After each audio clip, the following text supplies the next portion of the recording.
Bonjour, bienvenue dans les coups de cœur de la librairie Point Virgule. Aujourd'hui, je vais vous présenter 3 poches.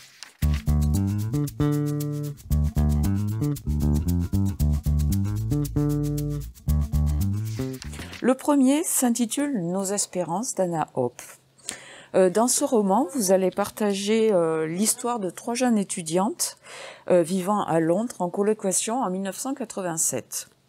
Il s'agit d'Anna, de Kate et Lisa. Elles envisagent l'avenir avec optimisme et élaborent des plans de carrière et de famille idylliques. Mais dans ce roman, vous allez découvrir aussi que les rêves sont parfois difficiles à atteindre et que ces 3 jeunes filles, devenues des femmes, se heurtent aux dures réalités de la vie. C'est une histoire qui explore l'amitié avec ses joies, ses peines, ses jalousies et ses rivalités. Finalement, l'amitié ne s'accompagnerait-elle pas d'une perpétuelle compétition ? Anna Hope, dans ce roman, à la fois chaleureux et sensible, nous invite à partager les émotions de ces femmes, avec empathie, mais aussi leur combat au quotidien pour s'affirmer, ou plutôt exister. C'est une belle lecture qui s'adresse à vous aussi, messieurs, si vous désirez percer certains secrets féminins.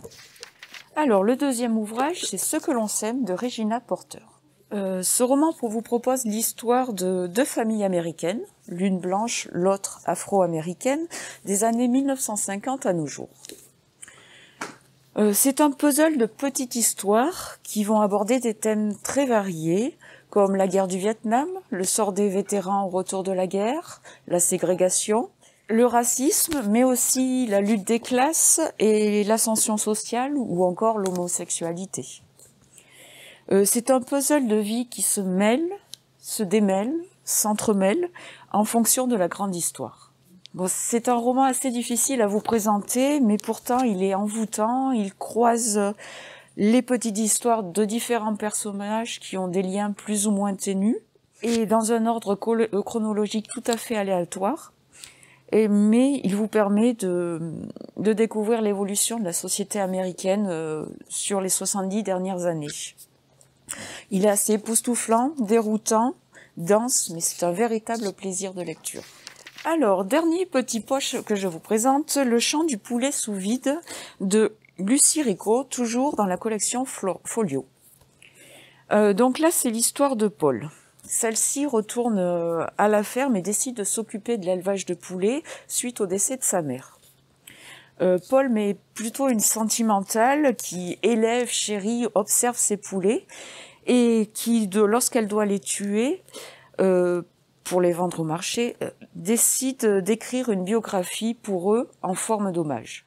Alors, sa petite affaire fonctionne merveilleusement bien jusqu'au jour où lui est proposé de transposer son petit élevage à la ville, dans une exploitation plus grande, plus moderne, afin de développer cette entreprise et de vendre les poulets au supermarché. Mais elle va s'apercevoir trop tard qu'elle ne vit pas dans un conte de fées et qu'elle supervise en fait l'abattage de poulets de masse. Ce roman, on peut l'apparenter à une fable qui dénonce notre société de consommation, l'élevage de masse. Cette fable emploie le ton de l'ironie, du cynisme, de l'absurde, et cette fable est complètement décalée, saugrenue. C'est un roman qui nous interroge. N'est-ce pas une illusion de penser au bien-être des animaux dans les élevages de masse ? C'est une question que je vous laisse méditer. Bonne lecture, à bientôt.